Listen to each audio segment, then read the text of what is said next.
केंद्र आणि महाराष्ट्र सरकारच्या समन्वयातून महाराष्ट्रात 4714 घरांमध्ये सौर ऊर्जा वापरली जाते।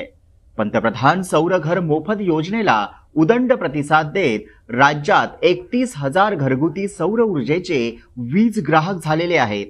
यापैकी 4714 ग्राहकांकडे प्रत्यक्षात सौर ऊर्जेचे दिवे चालवले जातात। त्याशिवाय राज्यात आणखीन 875 अशा सौर ऊर्जेच्या प्रकल्पांची कामं वेगाने पूर्णत्वाकडे जात आहेत। प्रत्येक घराच्या छतावर 1 ते 3 किलोवॅट क्षमतेच्या सौर ऊर्जा निर्मितीमुळे दर महिन्याला सुमारे 120 ते 360 युनिट पर्यंत मोफत वीज उपलब्ध होत आहे।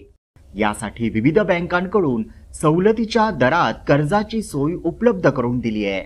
अशा सौर ऊर्जा प्रकल्पातून 25 वर्ष मोफत वीज मिळणार आहे। पंतप्रधान सौर ऊर्जा योजनेच्या माध्यमातून गाव खेड्यातील घरं उजळून निघाली आहेत। आपल्या परिसरातील बातम्या आमच्यापर्यंत पोहोचवण्यासाठी स्क्रीनवर दिलेल्या क्रमांकावर संपर्क साधू शकता। दूरध्वनी क्रमांक 9833235011। त्याचप्रमाणे अधिक माहितीसाठी स्क्रीनवर दिलेल्या KTV न्यूजच्या ईमेल आयडीवर देखील संपर्क करता येईल।